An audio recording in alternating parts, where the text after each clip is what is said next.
नमस्कार, स्वागत है आपका बिस टारगेट अकेडमी में। जैसे कि आप लोग जानते हैं हमने पॉलिटी की क्लासेस चला रखी हैं और इसके अलावा हमने हिस्ट्री और ज्योग्राफी और उत्तराखंड जीके की क्लासेस भी चला रखी हैं और हिंदी की क्लासेस भी साथ में ही आपकी चल रही हैं।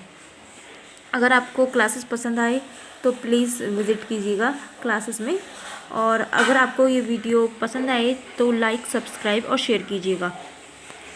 ये पॉलिटी की आपकी 3rd क्लास है। इसके बाद आपकी पॉलिटी की 2 क्लासेस और आएंगी और पूरी पॉलिटी आपकी कंप्लीट हो जाएगी। आइए स्टार्ट करते हैं। जो कल हमने पढ़ा था 108 अधिवेशन पढ़ा था, संयुक्त अधिवेशन, जिसमें लोकसभा सांसद जो होता है वो संयुक्त अधिवेशन बुलाता है, दोनों राज्यसभा और लोकसभा का। संसद के संयुक्त अधिवेशन की चर्चा अगर हम बात करते हैं तो ऑस्ट्रेलिया से ली गई है और लोकसभा अध्यक्ष आपका संयुक्त अधिवेशन बुलाता है। अब हम बात करते हैं संयुक्त अधिवेशन किन किन परिस्थितियों में बुलाया जाता है। पहला आता है कि एक सदन द्वारा पारित विधेयक दूसरे सदन उसको अस्वीकार कर देता है। दूसरा आता है एक सदन द्वारा पारित विधेयक को दूसरा सदन 6 माह के लिए रोक देता है। तीसरा आता है एक सदन द्वारा दिया गया सुझाव दूसरा सदन मानने के से इनकार कर लेता है। इसके बाद आता है संयुक्त अधिवेशन कब कब अभी तक बुलाया गया है। 3 बार संयुक्त अधिवेशन को बुलाया गया है। दहेज उन्मूलन अधिनियम 1961 में आया था जब, उसके बाद बैंकिंग सुधार 1978 1978 में, और तीसरा आया था आतंकवाद का 2002 में। 3 बार संयुक्त अधिवेशन बुलाया गया था। इसके बाद आता है, देखिए 109 आर्टिकल आपका इतना इम्पोर्टेंट नहीं है, फिर भी पढ़ लेते हैं। धन विधेयक के बारे में इसमें चर्चा की गई है कि धन विधेयक सबसे पहले कहाँ पे स्टार्ट होगा, लोकसभा में प्रारंभ होगा और राज्यसभा इसे 14 दिन से अधिक नहीं रख सकती। ये क्वेश्चन भी प्रीवियस एग्जाम में आया हुआ है कि कहाँ से स्टार्ट होता है धन विधेयक, लोकसभा से। धन विधेयक पर राज्यसभा द्वारा दिया गया सुझाव लोकसभा मानने के लिए तैयार नहीं होती है। अगर धन विधेयक में कोई सुझाव राज्यसभा देती है तो उसके लिए लोकसभा मानने के लिए तैयार नहीं है। कोई विधेयक धन विधेयक है या नहीं है, इसका निर्धारण लोकसभा अध्यक्ष करता है। धन विधेयक राष्ट्रपति के पूर्व अनुमति से ही लोकसभा में आता है और राष्ट्रपति इसे पुनः विचार के लिए नहीं लौटा सकता। अब आता है आर्टिकल 110, जिसमें धन विधेयक यानी मनी बिल की परिभाषा को दिया गया है। संचित निधि से जो निकाला गया धन आता है उसको धन विधेयक कहते हैं। इसके द्वारा किसी टैक्स को बढ़ाने या घटाने वाला विधेयक भी इसी के अंदर आता है। सरकार का ऋण भी जो है इसी के अंदर आता है, लेकिन हम जुर्माना, लाइसेंस या स्थायी टैक्स जो है धन विधेयक के अंदर नहीं आता। 111 आर्टिकल राष्ट्रपति के विधेयकों के बारे में है कि राष्ट्रपति को कौन कौन सी शक्तियाँ हैं। अत्यंतकारी वीटो, राष्ट्रपति कौन कौन से वीटो का यूज़ करता है। पहला होता है अत्यंतकारी वीटो, इसके द्वारा राष्ट्रपति विधेयक को रद्द कर देता है, और 42वां संविधान संशोधन जो कि 1976 में हुआ था। दूसरा आता है निलंबकारी वीटो, इसके द्वारा राष्ट्रपति विधेयक को एक बार पुनः विचार के लिए लौटा देता है। तीसरा आता है जेबी वीटो, इसके द्वारा राष्ट्रपति विधेयक पर हस्ताक्षर नहीं करता है और क्या करता है, अपने साथ ही अपने पास ही रख लेता है। ये जो डाक संशोधन विधेयक आया था, ज्ञानी जैल सिंह ने अपने पास ही रख लिया था। इसके बाद आता है आर्टिकल 112, जिसमें बजट की चर्चा की गई है। 112 आर्टिकल ये मोस्ट इम्पॉर्टेंट है, हमेशा क्वेश्चन में कई बार प्रीवियस एग्जाम में आया हुआ है। बजट का अर्थ होता है एक चमड़े का थैला, जबकि बजट शब्द की चर्चा इसमें संविधान में नहीं है, बल्कि इसके स्थान पर वार्षिक वित्तीय विवरण की बात कही गई है। बजट लोकसभा में प्रस्तुत करने का अधिकार राष्ट्रपति को है, और किंतु वे जो है प्रधान वित्त मंत्री को ये देते हैं कि वे जो है बजट के बारे में पढ़ेंगे, लेकिन जो मेन काम होता है वो राष्ट्रपति का होता है। लेकिन राष्ट्रपति इसको लोकसभा अध्यक्ष को वित्त मंत्री को इसको देते हैं। बजट इस बार की चर्चा की जाती है कि कौन कौन सी विकासात्मक आपने कार्य करे हैं। इसके अलावा बजट में एक वर्ष के राजस्व में उसकी आय कितनी होगी, प्रतिक्रिया कितनी होगी और व्यय कितना होगा, हमारा खर्चा कितना है, इन सभी की बात की जाती है। इसे आम बजट भी कहते हैं, जनरल बजट कहते हैं या यूनियन बजट भी कहते हैं। यह वित्त मंत्री का भाषण केवल भाषण मात्र होता है, इसे धन नहीं निकाला जा सकता। केवल वित्त मंत्री बताते हैं कि हम जो है हमारे इस साल कौन कौन सी हम योजनाएं हैं, कौन कौन सी विकासात्मक कार्य कर रहे हैं, कितना इसमें व्यय आएगा, ये सारी चीज़ों की इसमें बात की जाती है। बात करते हैं बजट की, तो इंटरिम बजट कौन सा होता है। इंटरिम बजट या अंतरिम बजट जिसको बोलते हैं, जब चुनावी वर्ष होता है, फॉर एग्जांपल 2024 में आपके प्रधानमंत्री के चुनाव है, ठीक है, लोकसभा के चुनाव है, तो 2024 में आपका इंटरिम बजट पास होगा। ये तब तक होता है जब तक कि नई सरकार बनने वाली होती है, तब तक कुछ महीनों के लिए होता है ये वाला, इसे मिनी बजट भी कहते हैं। दूसरा आता है वोट ऑन अकाउंट, इसे चुनावी बजट वर्ष में लाया जाता है या कुछ महीनों के लिए होता है और न कि पूरे वर्ष के लिए। इसमें केवल व्यय की चर्चा की जाती है। इसे एडवांस भुगतान कहते हैं और इसकी चर्चा 116 में है। 113 की बात करते हैं, इसमें प्राक्कलन की बात की गई है। ये इतना इम्पोर्टेंट नहीं है बट एक बार पढ़ लेते हैं। बजट में किए गए घोषणाओं पर कितना खर्चा आएगा, इसकी चर्चा कौन करता है, प्राक्कलन करता है आपका। इस खर्च की चर्चा प्राक्कलन में की जाती है। और एक आपने प्राक्कलन समिति पढ़ी थी, प्राक्कलन समिति रिवाइज कर लेते हैं। प्राक्कलन जो समिति होती है उसमें 30 मेंबर होते हैं जो कि लोकसभा से होते हैं। बजट के बाद बनती है, ये खर्चों के बारे में बताती है कि कितना खर्चा इसमें आएगा।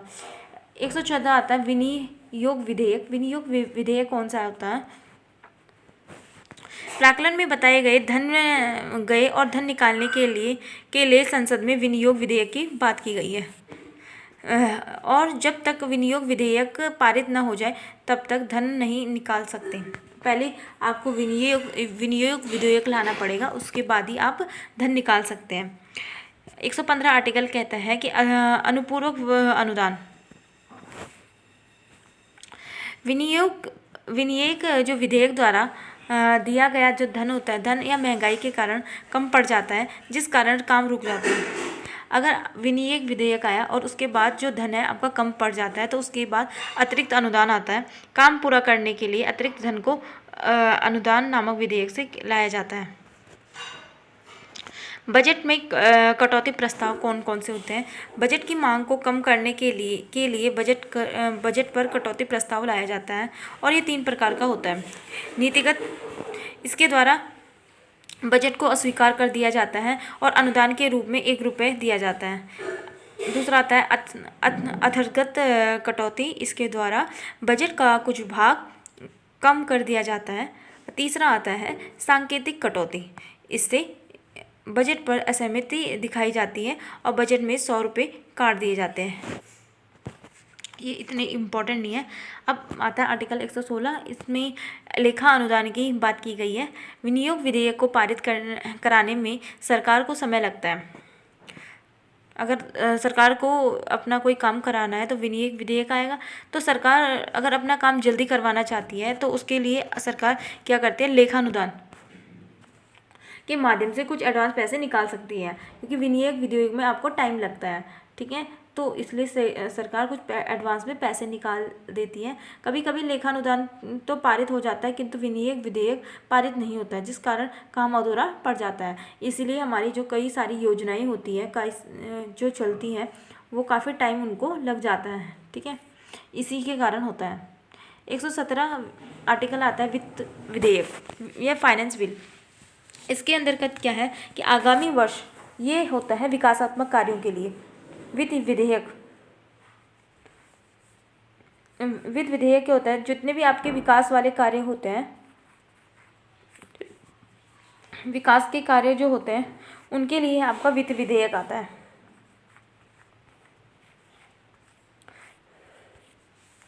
मान लो सरकार ने कोई नई योजना अपने बजट में पेश करी है तो उसके लिए सरकार वित्त विधेयक लाती है। इसके 2 भाग हैं, ए एंड बी। वित्त विधेयक लोकसभा या राज्यसभा दोनों में प्रस्तुत हो सकता है।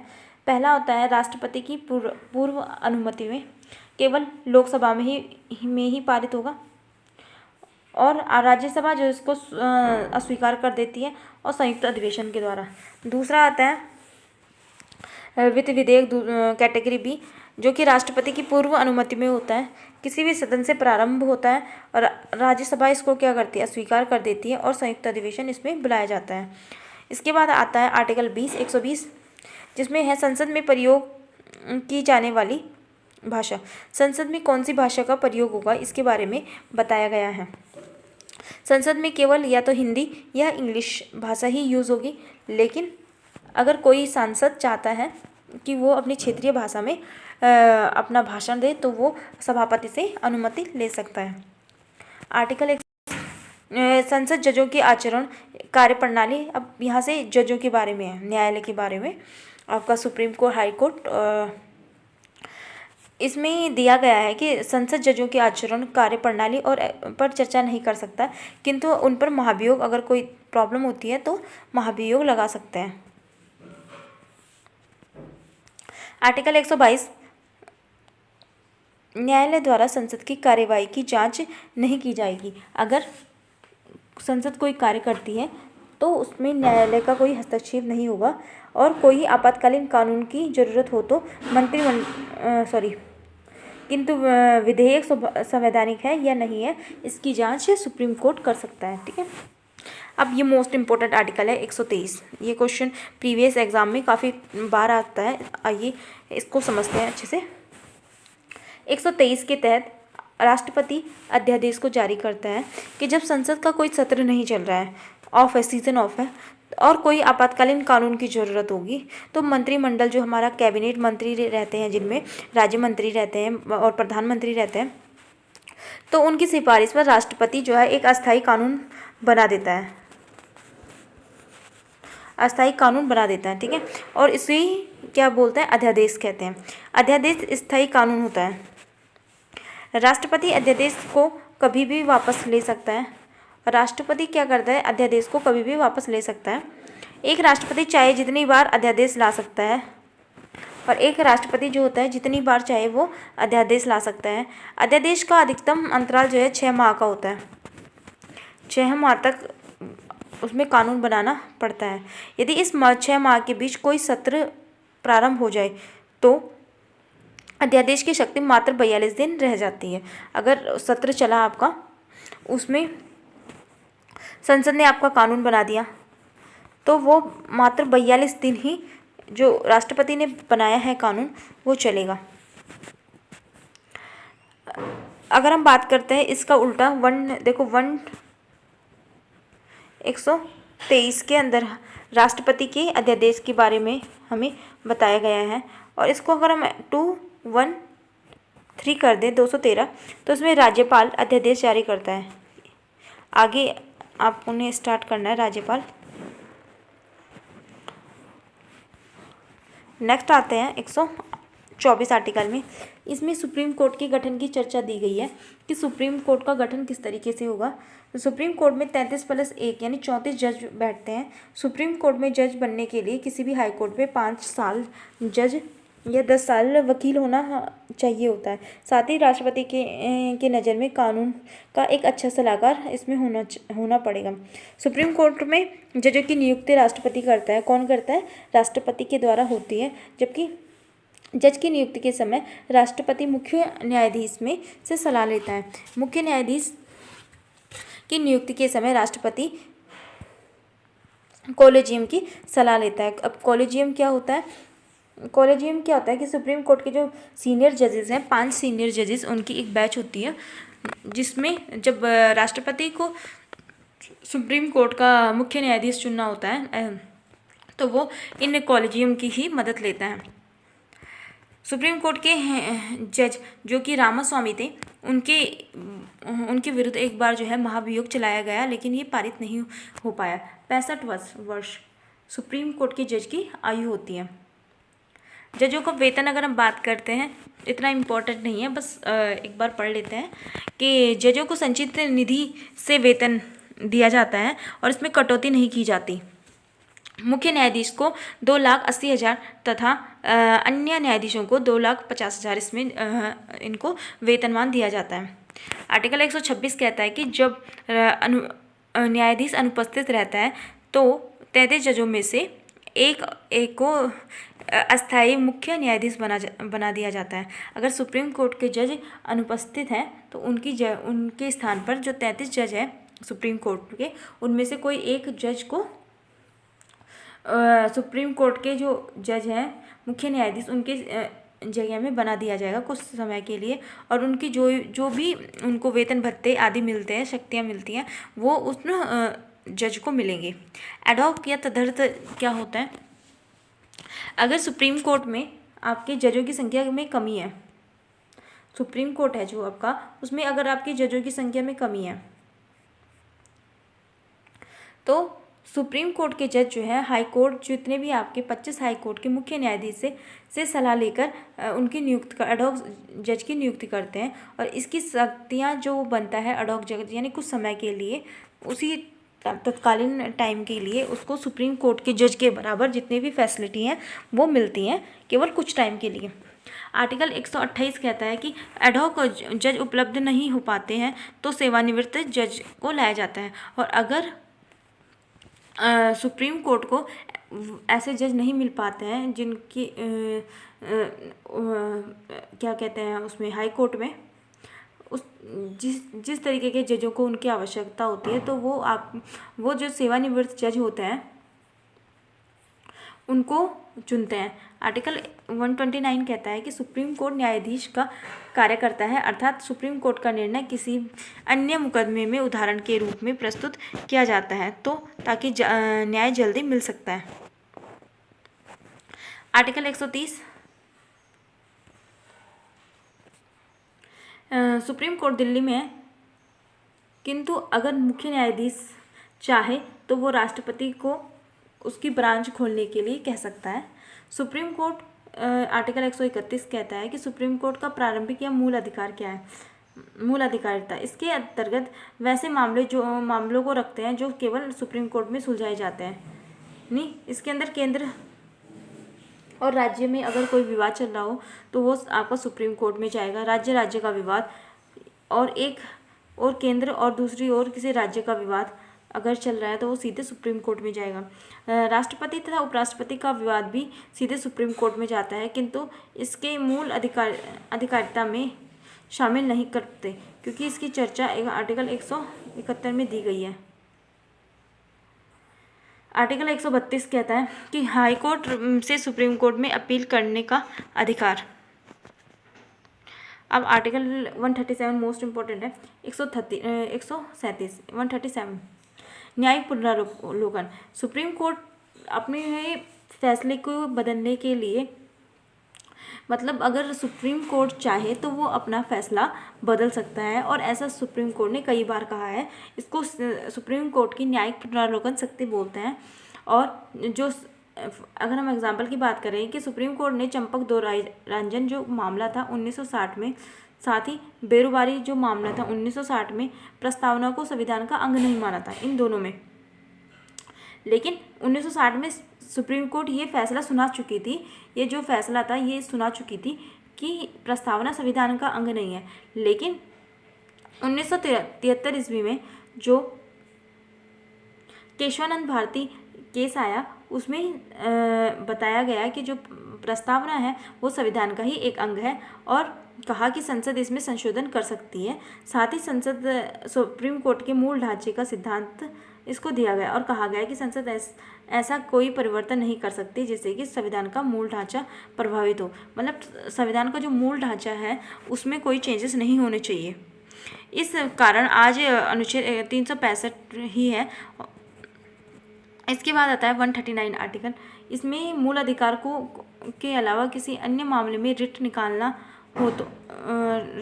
हो तो सुप्रीम कोर्ट आर्टिकल 32 का प्रयोग न करके 139 देखिए, तो सुप्रीम कोर्ट की जो मूल अधिकार के लिए जो रिट है वो 32 आर्टिकल के अंदर है। लेकिन मूल अधिकार के अलावा अगर सुप्रीम कोर्ट को कोई रिट निकालनी है तो उसके लिए आर्टिकल 139 39 आर्टिकल आपके लिए ये है। सरकारी मास्टर परमादेश रिट जारी करता है तो अनुच्छेद 32 के तहत होगा, जबकि रेलवे के किसी कर्मचारी पर परमादेश रिट जारी करना हो तो 39 के तहत वो करेगा, 139 के तहत। इसके बाद आता है 141 आर्टिकल, सुप्रीम कोर्ट का निर्णय भारत के सभी न्यायालय और सभी अधिकारी तथा सभी नागरिकों के लिए बाध्य है। यदि कोई व्यक्ति न्यायालय की बात को नहीं मानता है तो उसे अवमानना समझकर दंडित किया जाता है।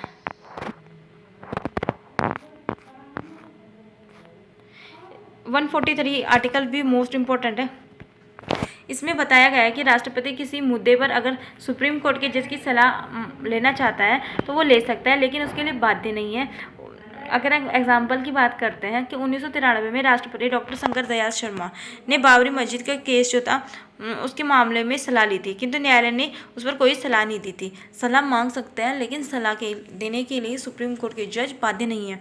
सुप्रीम कोर्ट संविधान का अंतिम व्याख्या की गई है। इसके बाद सुप्रीम कोर्ट एक निष्पक्ष तथा स्वायत्त संस्था होती है। यह अपनी निष्पक्षता बनाए रखने के लिए यह अपनी सभी नियुक्ति स्वयं करती है। सुप्रीम कोर्ट के कर्मचारियों की पदोन्नति, निलंबन तथा स्थानांतरण स्वयं सुप्रीम कोर्ट ही करते हैं। अब आता है controller and auditor general CAG यानी कैग। इनकी चर्चा 148 से लेकर 151 के अंदर दी गई है। 148 से लेकर 151 कैग के बारे में बताया गया है। कैग की नियुक्ति प्रधानमंत्री की सलाह पर राष्ट्रपति करते हैं और कैग जो है 65 वर्ष इसकी आयु होती है और 6 साल का कार्यकाल तक अपने पद पर रहता है। यह राष्ट्रपति के प्रसाद पर्यंत नहीं होता, बल्कि इसके लिए महाभियोग लाना पड़ता है। कैग अपना त्यागपत्र राष्ट्रपति को देता है और मंत्रिपरिषद का कोई भी सदस्य कैग नहीं हो सकता। 149 में इनकी शक्तियों की चर्चा है कि जो कैग होता है भारत का लेखा विभाग का प्रधान होता है। केंद्र और राज्य सरकारों द्वारा कोई भी खर्च अगर होता है तो उनकी जांच करता है कैग। 150 में राज्य के केंद्र और राज्य दोनों की लेखाओं की जांच कैग करता है और 151 में वो रिपोर्ट राष्ट्रपति को सौंपता है। जो कैग की रिपोर्ट होती है कि रिपोर्ट को लोक लेखा समिति जांच करती है। लोक लेखा समिति हमने पढ़ा था। लोक लेखा समिति में टोटल कितने मेंबर होते हैं? 22 मेंबर, जिसमें 15 लोकसभा से होते हैं, लोकसभा से, और 7 मेंबर जो होते हैं वो राज्यसभा से। आइए स्टार्ट करते हैं राज्य। इस तरीके से हमने आर्टिकल 151 से लेकर 151 तक 151 तक हमने केंद्र सरकार के बारे में पढ़ा। उसके अंदर कौन कौन से कर्मचारी आते हैं, और राष्ट्रपति, प्रधानमंत्री हो गया, और उपराष्ट्रपति और सुप्रीम कोर्ट के जज, ये सभी केंद्र सरकार के हैं। अब हम स्टार्ट करते हैं राज्य सरकार के लिए। राज्य सरकार की बात भाग 6 में बताई गई है। 56 से लेकर 152 से लेकर 237 तक इसके अंदर है। अगर इसकी ट्रिक की बात करते हैं, राज्यपाल रकानी कायो सस ये आता है। रकानी, इसको बोलते हैं रकानी कायो सस। 153 आर्टिकल में राज्यपाल के बारे में बताया गया। र से राज्यपाल।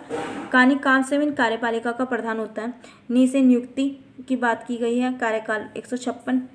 157 में योग्यता, यो से योग्यता। रकानी कायो, यो से यो। 100 समेत शर्तें कौन कौन सी है, और 159 शपथ की बारे में बताया गया है।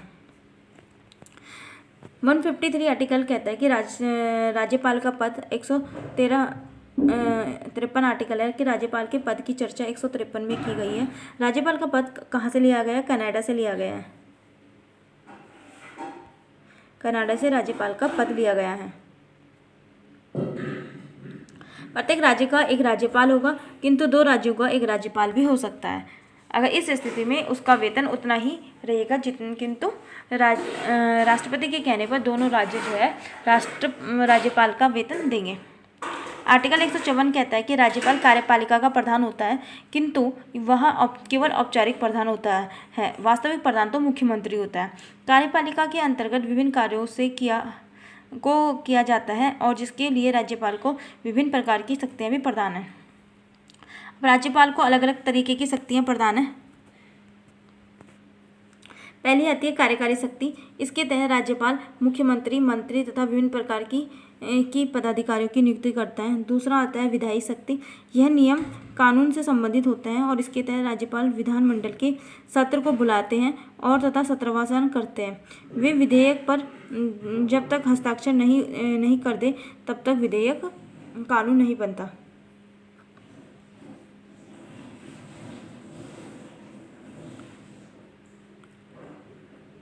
तीसरा आता है वित्तीय विधेयक। इसके तहत राज्यपाल आकस्मिक निधि से धन निकालता है। वित्तीय विधेयक के तहत क्षमादान शक्ति आर्टिकल 161 के अंतर्गत दी गई है। राज्यपाल को क्षमा करने का अधिकार है, लेकिन वह फांसी की सजा को नहीं चेंज कर सकता। आपातकालीन शक्ति। राज्यपाल को आपातकालीन शक्ति प्राप्त नहीं है, किंतु राष्ट्रपति शासन के दौरान राज्य की सभी शक्तियां राज्यपाल के हाथों में चली जाती हैं। नेक्स्ट आता है विवेकाधिकार शक्ति कि इसके तहत राज्यपाल अपने विवेक का प्रयोग करता है और तब तक किया जाता है जब किसी को भी बहुमत नहीं होता है।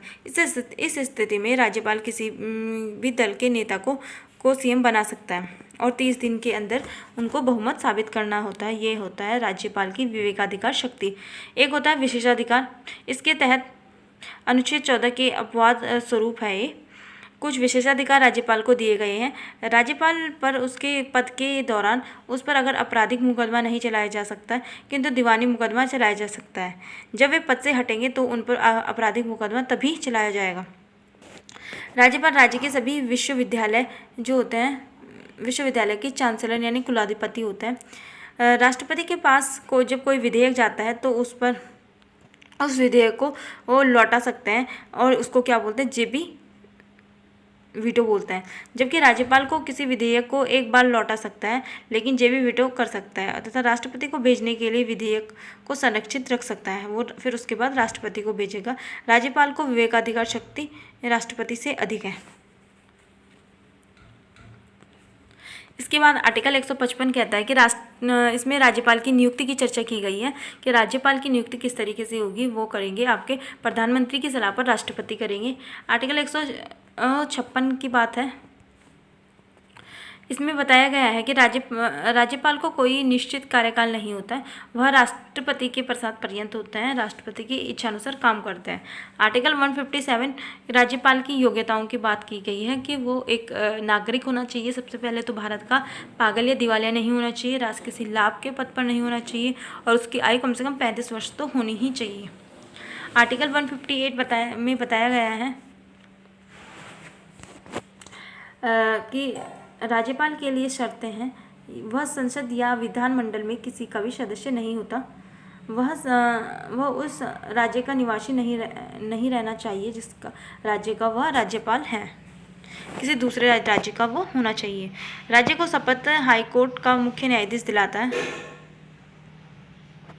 इसके बाद आर्टिकल 160 ऐसी आकस्मिक स्थिति जिसकी चर्चा संविधान में नहीं है, उसे नियंत्रित करने के लिए राज्यपाल को राष्ट्रपति बोल सकते हैं।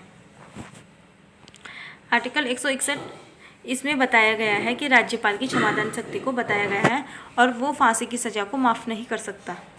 आर्टिकल 162 कार्यपालिका की शक्ति का विस्तार है राज्यपाल की।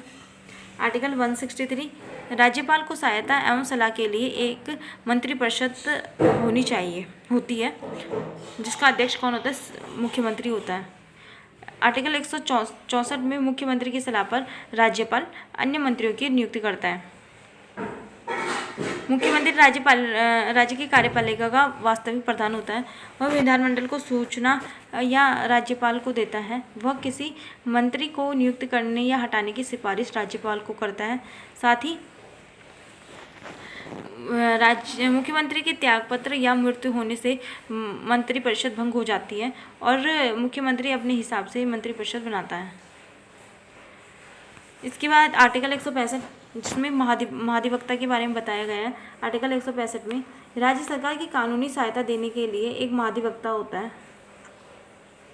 यह राज्य सरकार का प्रथम विधि अधिकारी होता है और इसके बाद यह विधानमंडल की कार्यवाही में भाग लेता है, किंतु उसका सदस्य नहीं होने के कारण मतदान नहीं कर सकता। यह राज्यपाल के प्रसाद पर्यंत अपने पद पर रहता है महाधिवक्ता, और इसकी योग्यता हाई कोर्ट के जज के बराबर होती है। अब आते हैं आर्टिकल 168, जिसमें विधानमंडल जो है उसके बारे में चर्चा है कि विधानमंडल राज्य का कानून बनाने वाली एक संस्था है। इसके बाद आता है आर्टिकल 168। विधानमंडल के 3 अंग होते हैं, विधानसभा, विधान परिषद और राज्यपाल। क्योंकि विधानमंडल के सदन कितने होते हैं, विधानसभा और विधान परिषद। आर्टिकल 169 कहता है कि इसमें विधान परिषद के सृजन यानी निर्माण की चर्चा की गई है। जिन राज्यों को विधान परिषद का निर्माण करना है वहाँ की विधान सभा इसका प्रस्ताव पारित करके संसद को भेजेगी और संसद के अनुमोदन के बाद उस राज्य में विधान परिषद बना सकेगी। आर्टिकल 170 में बताया गया है विधान सभा की चर्चा कि विधान सभा को भंग हो सकती है और ये अस्थायी और निम्न सदन है। जिस तरीके से सेंटर में लोकसभा है उसी तरीके से राज्य में विधान सभा है। इसके बहुमत के नेता को ही सीएम बनाया जाता है और इसके चुनाव जनता प्रत्यक्ष रूप से करती है। 25 वर्ष इसके लिए आयु होती है। अगर हम बात करते हैं, इसमें 168 आर्टिकल है, इसके अंदर इसकी चर्चा है। इसको 25 वर्ष इसकी आयु होती है और जो विधान परिषद होती है ये 30 वर्ष इसकी आयु होती है। विधान परिषद में अधिकतम सीटों की संख्या 500 होती है, जबकि न्यूनतम सीटों की संख्या 60 होती है। इसके बाद आर्टिकल 171 विधान परिषद की इसमें चर्चा की गई है। इसको विघटन नहीं किया जा सकता और ये एक अस्थायी सदन है, स्थायी सदन है ये। इसके बहुमत के नेता को मुख्यमंत्री नहीं बनाया जा सकता, अतः इसे द्वितीय सदन कहते हैं। इसका सदस्य बनने के लिए कम से कम 30 वर्ष आपकी आयु होनी चाहिए।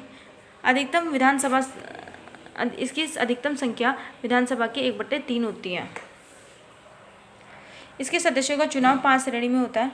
1/3 सदस्य तो विधानसभा ही चुनती है, दूसरे पंचायत के द्वारा चुने जाते हैं, तीसरे राज्यपाल के द्वारा चुने जाते हैं, वह 1/6। 1/2 द्वारा माध्यमिक शिक्षा के परिषद जो होते हैं शिक्षक चुने जाते हैं, और 1/12 3 साल पूर्व स्नातक पास हो चुके विद्यार्थी इसमें चुने जाते हैं। 1/12 विधानसभा के सदस्यों को member of legislative assembly MLA कहते हैं तथा विधान परिषद के सदस्यों को MLC बोलते हैं, मेंबर ऑफ लेजिस्लेटिव काउंसिल।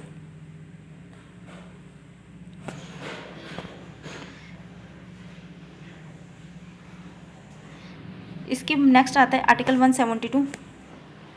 इसमें बताया गया है सदनों की अवधि कि विधान परिषद एक स्थायी सदन होता है और इसके सदस्यों का कार्यकाल 6 वर्ष का होता है, जबकि विधानसभा का कार्यकाल 5 वर्ष का होता है। आर्टिकल 173 इसमें विधान मंडल के सदस्यों की योग्यता के बारे में दिया गया है।